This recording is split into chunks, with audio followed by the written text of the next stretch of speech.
예, 우리 같이 함께 하나님 말씀 보시겠습니다. 사도행전 27장 27절에서 37절까지의 말씀입니다. 사도행전 27장 27절에서 37절입니다. 사도행전 27장 27절에서 37절까지, 우리 27절부터 37절까지 다 같이 함께 합독하겠습니다. 열 나흘째 되는 날 밤에 우리가 아드리아 바다에서 이리저리 쫓겨가다가 자정쯤 되어 사공들이 어느 육지에 가까워지는 줄을 짐작하고 물을 재어보니 20길이 되고 조금 가다가 다시 재니 15길이라. 암초에 걸릴까 하여 고물로 단 4을 내리고 날이 새기를 고대하니라. 사공들이 도망하고자 하여 이물에서 닻을 내리는 채 하고 거룻배를 바다에 내려놓거늘 바울이 백부장과 군인들에게 이르되 이 사람들이 배에 있지 아니하면 너희가 구원을 얻지 못하리라 하니, 이에 군인들이 거룻줄을 끊어 떼어 버리니라. 날이 새어가매 바울이 여러 사람에게 음식 먹기를 권하여 이르되 너희가 기다리고 기다리며 먹지 못하고 줄인 지가 오늘까지 10나흘인즉 음식 먹기를 권하노니 이것이 너희의 구원을 위하는 것이요 너희 중 머리카락 하나도 잃을 자가 없으리라 하고 떡을 가져다가 모든 사람 앞에서 하나님께 축사하고 떼어 먹기를 시작하매 그들도 다 안심하고 받아 먹으니 배에 있는 우리의 수는 전부 276명이더라. 아멘. 예, 오늘은 안심하고 받아 먹으니 라는 제목의 말씀으로 함께 은혜를 나누겠습니다. 사순절이 이제 시작되었습니다. 사순절은 제 수요일에서 시작해서 부활 전날까지 6번의 주일을 제외한 40일 동안의 기간을 사순절이라고 합니다. 주일을 빼놓은 이유는 주일은 작은 부활절이라고 생각하기 때문에 주일은 뺐고 40일 동안 이제 금식하거나 절제 또는 회개와 기도, 선행을 통해서 주님의 부활을 맞을 준비를 하고 있습니다. 이번에 마코 루비오 미 국무장관이 이마에 검은 십자가를 그린 채 뉴스에 출연해서 이목을 끌었습니다. 제 수요일에 성직자들이 신자들의 이마에 재로 십자가를 그려주면 그대로 하루를 보내는 기독교 전통에 따른 것입니다. 종려나무 잎을 태워서 재를 만든 다음에 그 재로 성도들의 이마에 십자가를 긋는 의례를 행합니다. 재는 회개와 새로 태어남의 이미지입니다. 완전히 태워져서 아무것도 남지 않는 순수한 물질로 돌아가는 상태를 말합니다. 깨끗하게 정화된 마음입니다. 보통 교회에서는 이런 의식은 행하지 않고 사순절이 시작됐음을 알립니다. 그런데 이제 그 정신만큼은 우리가 가지고 있어야 합니다. 세속에 물들어버린 우리의 마음을 태워버리고 세속적으로 생각하는 것, 세속적인 성공을 갖고 있는 것, 그런 것들을 다 태워버리고 예수 그리스도의 가신 길을 우리도 따라 걸어야 되고 예수님의 제자들이 보여주었던 그 길로 가서 우리의 사명을 깨달으면서 이 사순절을 보내야 합니다. 사도 바울은 3차 전도 여행 중입니다. 사도 바울은 로마로 가서 복음을 전하는 것이 그의 사명인데 배를 타고 로마로 가는데 광풍이 불어서 항해하기가 힘들었습니다. 바울은 크레타 섬에 머무르자고 했습니다. 그런데 백부장은 바울의 말을 듣기보다는 선주와 또 선장의 말을 듣고서 항해를 강행했습니다. 처음에는 남풍을 타고 순조롭게 항해하는 듯 했지만 곧 유라굴로의 광풍을 만나게 됩니다. 그 풍랑으로 인해서 배가 출렁이고 조금도 앞으로 나아가지 못했습니다. 그래서 이제는 바람이 부는 대로 배를 맡겼습니다. 폭풍에 너무 시달리게 되자 선원들은 짐들도 바다에 던졌고 장비마저도 다 바다에 던져버리고 말았습니다. 며칠째 해도 보지 못하고 별도 보지 못했습니다. 바람은 그칠 줄 모르고 계속 거칠어 불어왔습니다.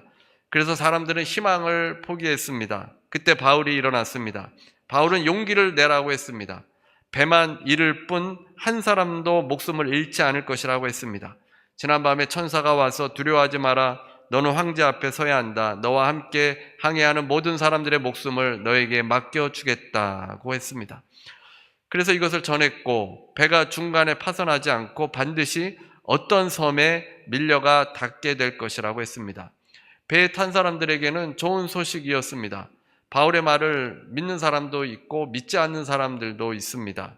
지금은 절망적인 상황인데 또 그런 이야기를 해주니까 그래도 그 말이 사실이었으면 좋겠다고 생각했습니다. 바울의 말이 지나고 14일이 지났습니다. 그동안에는 아무런 변화가 없었습니다. 천사가 와서 얘기해 줬다고 했는데도 폭풍이 그친 것은 아니었습니다. 사실 그 당시에 폭풍이 오면 신이 노해서 벌을 준다고 생각했습니다. 요나가 탄 배가 풍랑을 만났을 때 사람들은 누군가 죄를 지어서 배가 이렇게 풍랑을 만났다고 생각을 합니다. 유라굴로의 광풍을 만난 것도 범죄한 사람들을 벌 준다고 그 당시의 사람들을 생각한 겁니다. 그러나 바울은 하나님께서 살게 해주신다라고 메시지를 전했습니다. 죄인이 그 배에 타고 있었던 것이 아니라 의인이 그곳에 타고 있었습니다. 한 사람, 바울, 의인을 주목해 보시는 하나님께서 그 배를 결코 침몰하지 않도록, 사람들이 죽지 않도록 붙잡아 주십니다. 바울이 소명을 따라 사는 의인이기 때문에 그에게 천사를 보내주시고 희망의 메시지를 준 것입니다. 그리고 이제 드디어 14일이 지나서 바울의 말대로 섬에 도착하게 됩니다. 바울의 예언이 현실에 가까워지게 되었습니다. 오늘 본문 27절 말씀입니다. 27절. 열 나흘째 되는 날 밤에 우리가 아드리아 바다에서 이리저리 쫓겨가다가 자정쯤 되어 사공들이 어느 육지에 가까워지는 줄을 짐작하고 배가 풍랑을 만나 이리저리 쫓겨가다가 육지에 가까워지게 되었습니다. 한밤중이었는데 사공들은 어떻게 배가 육지에 가까워졌는지 알 수 있겠습니까? 소리를 통해서 알 수 있다고 합니다. 스미스라는 사람은 알렉산드리아 배가 열 나흘째 날 한밤중에 이 말타의 입구에서 400m 이내에 있을 것이라고 했습니다. 그 정도 거리라면 북동풍으로 인해서 거대하게 일어나는 그 파도가 육지의 절벽에 부딪히는 소리가 들렸을 거라는 겁니다. 육지에 가까우니까 그 소리를 통해서 배가 육지에 가까이 왔구나 이것을 알 수 있는 겁니다. 사공들은 들려오는 소리를 이제 짐작에 그치지 않고 사실인지 알아보기 위해서 배가 위치하고 있는 곳에 수심을 측량해 보았습니다. 그 당시에는 납덩이를 줄에 매서 바다에 던져서 수심을 쟀습니다. 20길 정도가 되었는데 36m 정도가 되고 15길은 27m 정도 됩니다. 수심이 급격하게 얕아지고 있었습니다. 육지가 가까이 오게 되는 것입니다. 배는 풍랑으로 빠른 속도로 육지로 접근하고 있었습니다. 이 속도로 육지로 접근하면 암초에 걸리게 되고 배가 파손해버리고 맙니다. 29절입니다. 29절. 암초에 걸릴까 하여 고물로 닷 넷을 내리고 날이 새기를 고대하니라. 고물이라는 말 잘 안 쓰는 말인데 배의 뒤편입니다. 그리고 그 다음 절에 나오는 이물은 배의 앞편입니다. 배의 뒤편 꼬리 부분에서 닷 앵커를 4개를 내렸습니다. 순차적으로 닻을 내려서 배의 속도를 늦추기 위함입니다. 너무 빠르기 때문에 그대로 육지에 닿게 되면 다 죽을 수 있습니다. 그래서 닻을 내려서 속도를 늦추는 것입니다. 그런데 이 닻은 보통 앞부분에서 내린다고 합니다. 뒤에서 내리지 않는데 지금은 풍랑이 일기 때문에 앞부분에서 닻을 내려버리면 바람과 파도가 고정되지 않는 배의 뒷부분을 강타해서 배가 좌우로 크게 흔들리게 된다고 합니다.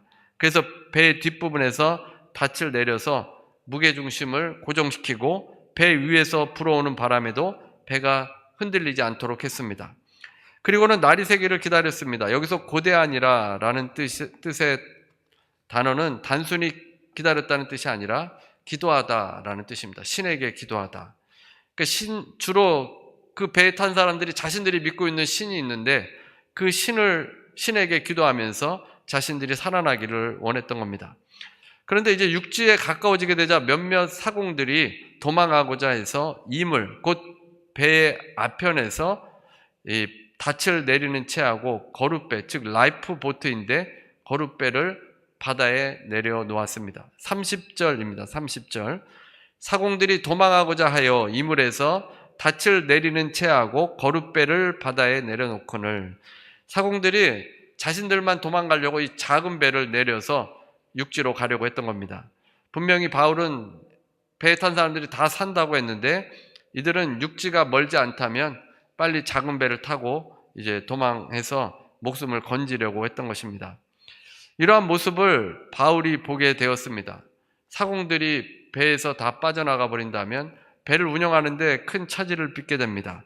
그래서 바울이 백부장에게 알려서 이 사람들이 배에 있지 않으면 구원을 받지 못한다고 했습니다. 그래서 군인들이 거룻줄을 끊어버렸습니다. 큰 배에는 이 작은 배가 매달려 있는데 거룻줄을 끊어서 이 거룻배를 바다에 버렸습니다. 백부장이 바울의 말을 듣고 따르는 것입니다. 이제 배는 육지에 가까워지고 선원들의 이탈을 막았습니다. 날이 새기만을 기다리며 각자 신에게 기도하고 있습니다. 그리고 이제 바울은 음식을 먹입니다. 마치 이 배의 지휘자 같습니다. 리더처럼 바울이 일어나서 사람들을 먹게 합니다. 33절입니다. 날이 새어가매 바울이 여러 사람에게 음식 먹기를 권하여 이르되 너희가 기다리며 먹지 못하고 줄인 지가 오늘까지 열나흘인즉. 바울은 사람들에게 음식을 먹으라고 권했습니다. 날이 밝아올 텐데 음식을 먹게 한 이유가 무엇이겠습니까? 날이 새면 육지에 상륙할 텐데 그때는 힘이 필요합니다. 바울의 현명한 판단이었습니다. 육지를 헤엄쳐서 가야 될 수도 있습니다. 그런 상황이 올 텐데 2주 동안 굶주려 있었기 때문에 힘이 없는 상태이면 그냥 물에 빠져서 죽게 될 것입니다. 그래서 음식을 먹도록 했습니다. 바울은 너희들이 다 살아날 것이니 음식을 먹으라. 머리카락 하나도 잃을 자가 없다고 했습니다. 다 산다고 한 것입니다. 그리고 떡을 가져다가 그냥 주는 것은 아니었습니다. 35절입니다. 35절. 떡을 가져다가 모든 사람 앞에서 하나님께 축사하고 떼어 먹기를 시작하매, 바울은 배에 있는 사람들이 다 모여 있는데 떡을 가져다가 하나님께 축사하고 하나님께 감사 기도를 한 것입니다. 감사 기도를 하나님께 드리고 바울이 먼저 먹었습니다. 자신이 하나님을 믿는 사람임을 공개적으로 배에 있는 사람들에게 드러낸 것입니다. 그리고 이제 배에 있던 사람들은 안심하고 그 다음에 다 받아서 먹었습니다. 지금까지 배에 있던 사람들은 죽음의 공포에 떨었습니다. 하지만 바울은 모두 다 살 것이라고 했고 안심하고 받아 먹으라고 한 것입니다. 배가 파손의 위기에서 모두가 죽을 수 있는 상황입니다. 당연히 배를 이끌고 음식 먹기를 권유해야 하는 사람은 백부장이거나 아니면 선장이어야 할 것입니다. 그런데 바울이 일어나서 이들을 챙기고 이들의 안전을 지키고 보호해 줍니다. 하나님의 사람 바울의 모습을 그 배에 탔던 276명의 사람들은 보았을 것입니다. 하나님의 말씀대로 이루어져 가는 것도 보았습니다. 배가 이리저리 왔다 갔다 하는 것 같은데 배는 육지를 향해서 갔던 것입니다. 바울이 말한 대로 되어져 갔습니다. 이 사람들은 모두 로마로 향하고 있습니다. 믿음의 사람 바울은 이들을 지휘하고 있습니다. 예수 그리스도의 생명을 전하고 있습니다. 무명의 미결수에서 배 안에서 지휘하는 유명이 되어서 배에 탄 사람들을 먹이고 있습니다. 로마로 가야 하는 사명을 가진 바울에게 배 안에 그 사람들을 돌보는 것도 바울의 사명이었습니다. 사람들을 돌보는 일도 바울의 사명이었다는 겁니다. 그들에게 하나님을 믿는 사람이라고 드러내며 복음을 전하는 것도 바울의 사명입니다. 우리가 가끔 착각하는 것이 아프리카에 가서 저 멀리 가서 선교하는 것만 하나님의 일이라고 생각합니다. 그런데 우리에게 주어져 있는 하찮은 일, 작은 일들, 남을 위하는 그런 일들도 우리의 사명이라는 것입니다. 고린도후서 6장 4절에서 5절입니다. 오직 모든 일에 하나님의 일꾼으로 자천하여 많이 견디는 것과 환난과 궁핍과 고난과 매맞음과 갇힘과 난동과 수고로움과 자지 못함과 먹지 못함 가운데에서도 주님을 잘 믿었던 바울은 많은 고난을 겪었는데 모든 일에, 오직 모든 일에 그는 주님의 일꾼으로 살았습니다. 그래서 어떤 고난을 당하든지 어떤 풍랑을 만나도 하나님의 일꾼으로 견디고 인내하면서 복음을 전하며 이웃을 먹였던 것입니다. 그 다음 9절입니다. 9절. 무명한 자 같으나 유명한 자요, 죽은 자 같으나 보라 우리가 살아있고 징계를 받는 자 같으나 죽임을 당하지 아니하고. 무명한 자 같은 사람이 바울입니다. 미결수로 로마에 끌려가는 바울을 누가 주목이나 했겠습니까? 자신도 풀려나지 못하는 주제에 무슨 말을 하느냐고 사람들이 그렇게 말하지 않았겠습니까? 무명한 자, 아무것도 아닌 사람입니다. 근데 그 사람이 일어나 배를 지휘합니다. 모든 사람을 살리려고 말씀을 전하고 하나님을 드러냅니다. 바울은 징계를 받는 자 같았지만 실상은 사명을 따라가는 자였고 죽음을 당하지 않았습니다. 그 다음 10절입니다. 10절. 근심하는 자 같으나 항상 기뻐하고 가난한 자 같으나 많은 사람을 부요하게 하고 아무것도 없는 자 같으나 모든 것을 가진 자로다. 근심하는 자 같지만 항상 기뻐하고 가난한 자 같지만 많은 사람을 부요하게 하고 아무것도 없는 자 같으나 모든 것을 가진 자로다. 참으로 놀라운 말씀 아닙니까? 바울은 미결수로 로마로 호송되면서 근심하는 자 같았지만 떡을 놓고 하나님께 감사 기도하는 자였습니다. 가난한 자 같았지만 사람들을 먹이고 부요하게 하는 자였습니다. 바울은 정말 아무것도 가진 것이 없는 자였는데 바울의 떡도 아니지 않습니까? 그런데 자기 것처럼 그 사람들 모든 사람들을 먹이고 있습니다. 무명입니까? 유명입니까? 김일환 목사의 무명이라는 책에는 무명에 대해서 깊이 묵상한 것을 나누었습니다. 내 인생은 무엇을 위한 준비인가? 연습만 하다가 무대에 한번 올라가지도 못하고 끝나버리는 인생인가? 유명하지 않으면 인생 잘못 산 것인가? 우리는 문득 이런 질문들을 할 때가 있습니다. 인생을 창조하신 하나님께서 우리 인생을 어떻게 이해하시는지 그 방식을 배우기를 이 저자는 제안합니다. 성급한 결론이 아니라 하나님의 대답을 기다리며 사는 것이 그리스도인의 인생이라는 것입니다. 사명을 따라서 배가 이리저리 움직이면서 이 배에 탄 사람들은 그 배를 따라갈 수밖에 없습니다. 하나님께 맡기면서 이리저리 가게 되는데 결국에는 목적을 향해서 가는 것입니다. 주님께서 인도하시는 대로 무명으로 살다가 보면 어느새 유명으로 쓰임받기도 합니다. 우리에게 주신 사명대로 사는 사람들은 다 유명입니다. 무명책에 소개된 내용인데 나미야 자파점의 기적이라는 소설을 잠깐 소개해 드리겠습니다. 이 주인공이 마스오카 가스로라는 사람인데 이 사람은 아마추어 음악가입니다. 진로를 놓고 심각하게 고민했습니다. 아버지는 직업이 생선가게를 운영하는데 아들이 물려받기를 원했습니다. 가스로는 음악을 너무 좋아했는데 우연히 유명 평론가를 소개받고 음악적인 재능을 평가받을 수 있게 되었습니다. 그런데 그 평론가는 가스로 좋은 음악이다. 그러나 거기까지다. 넌 재능은 없다. 너 정도 음악은 누구나 하는 거야 라고 했습니다. 그 음악적인 재능이 그렇게 뛰어나지 않다는 겁니다. 그 좌절한 마음으로 고민할 때 아버지가 위암 말기로 쓰러졌습니다. 아버지는 아들에게 대충 생선가게를 물려받으려면 차라리 음악을 하라고 쓴소리를 합니다. 생선가게도 우습게 볼 일이 아니라고 했습니다. 그래서 가스로는 음악가가 되기로 결심하고 평소에 하찮게 여기던 것들을 하기로 결심했습니다.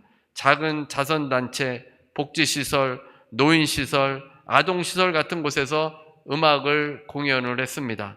젊은 사람들이 그런 데 가서 공연하기를 원하지 않습니다. 많은 사람들의 칭송을 받는 그런 아주 큰 곳에 가서 공연하기를 원하는데 이 사람은 하찮은 곳이라고 생각하는 곳에 가서 이제 연주를 한 겁니다. 처음 공연을 한 곳은 아동복지시설입니다. 가스로는 크리스마스의 우스꽝스러운 차림으로 아이들 앞에서 자신이 만든 노래 재생이라는 노래를 불렀습니다.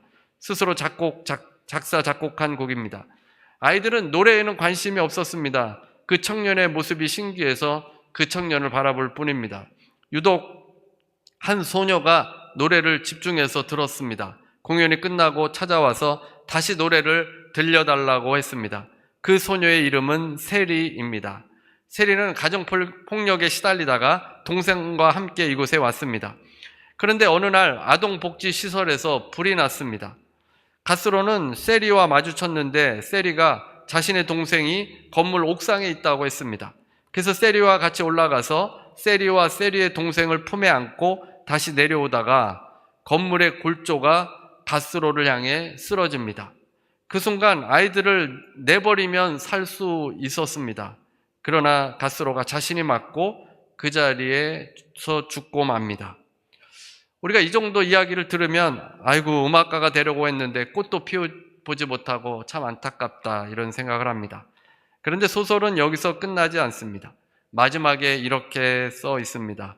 지금은 일본에서 가장 유명한 가수가 된 세리의 데뷔곡이자 그녀가 공연 마지막에 항상 부르는 노래인 재생을 수많은 관중이 숨죽여 듣고 있다.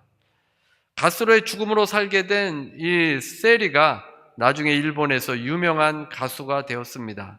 그녀의 데뷔곡이자 제일 사랑받는 곡이 바로 가스로가 만들었던 재생이라는 곡이었다는 것입니다. 우리가 결론을 낼 때 항상 우리 눈에 보이는 것, 이 세상일 때가 많습니다.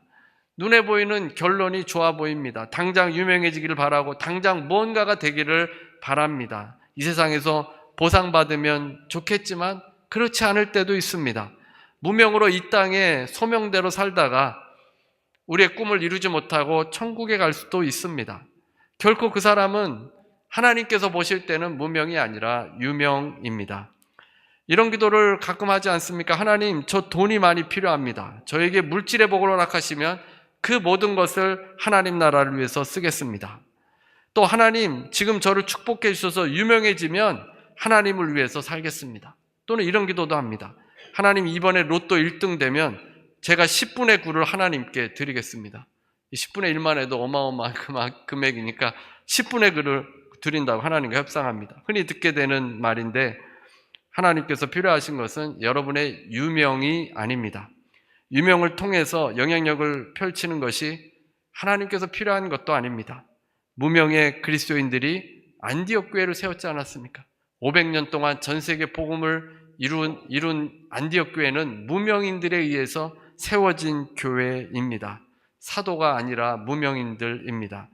우리 한 사람 한 사람이 일상에서 무명으로 주님께서 주신 사명대로 이웃을 먹이는 삶을 살아갈 때 그 사람이 유명입니다. 사순절 기간에는 특별히 우리가 예수님에 대해서 묵상해야 합니다. 예수님을 믿는다는 것이 무엇인지, 예수님이 없었다면 우리의 인생이 어떻게 달라졌을지, 예수님이 없었다면 우리는 무명으로 살아가는 것을 억울해했을 겁니다. 비참하고 자존감이 떨어지고 화가 났을지 모릅니다. 이렇게 패배자로 끝나야 하는가?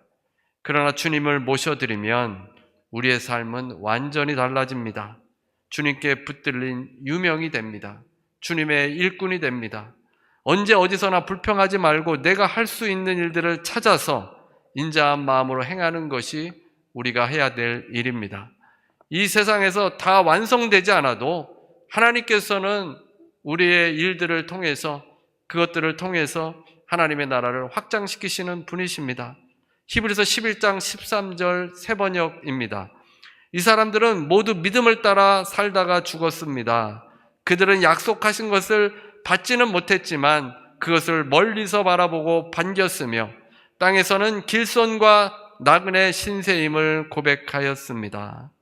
믿음의 사람들은 약속을 이 땅에서는 받지 못했지만 원하는 결과를 보지 못했다는 겁니다. 그러나 거기에서 끝난 것이 아니라 하나님이 이어가시는 영원한 역사를 반겼습니다.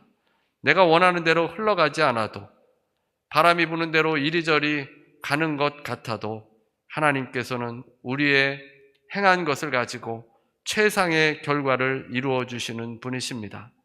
주께서 무명인 우리들을 함께 해주시고 유라굴로의 강풍과 같은 고난이 올 때 우리 함께 주님께서 주신 사명대로 행할 때 그것이 곧 유명한 자가 되는 길입니다.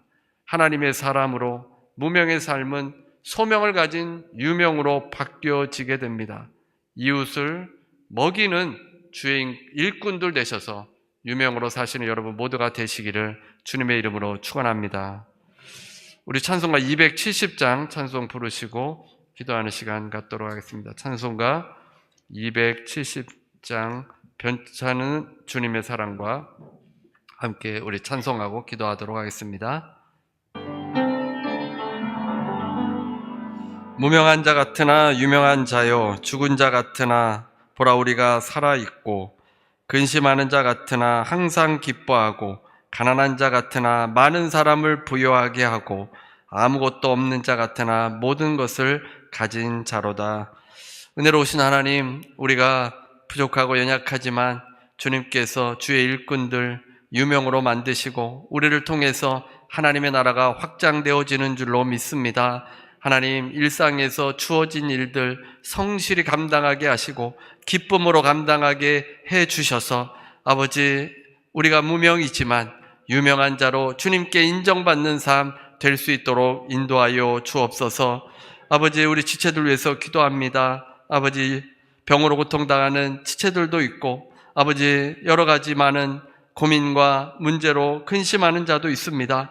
하나님, 이 시간에 함께하여 주시고 아버지, 믿음을 허락하여 주셔서 담대한 믿음으로 병고침 받게 해주시고 담대한 믿음으로 마음의 평강이 임할 수 있도록 주여 도와 주옵소서. 예수의 이름으로 명하노니 모든 병만은 떠나갈지어다. 예수의 이름으로 명하노니 통증은 떠나갈지어다. 연약한 부분은 예수의 이름으로 명하노니 떠나갈지어다. 강건하게 될지어다. 머리부터 발끝까지 강건하게 될지어다. 아버지, 육신도 건강하여 하나님 아버지, 주님의 일하는데 부족함이 없도록 주여 도와주시옵소서. 또 모든 일이 합력하여 선을 이루어 주실 줄로 믿습니다. 평강에 평강으로 더하여 주옵시고 감사함으로 나아갈 수 있도록 인도하여 주옵소서. 지금은 우리 주 예수 그리스도의 무한하신 은혜와 아버지 하나님의 극진하신 사랑과 보혜사 성령님의 교통하시고 내주하시고 충만케 하심이 오늘 함께 예배드리는 모든 성도들 위에, 개인, 가정, 일터 위에 오직 주님을 바라며 무명한 자 같으나 유명한 자로 주님께 헌신을 다하는 모든 주의 성도들 위에 지금부터 영원토록 함께 있을지어다.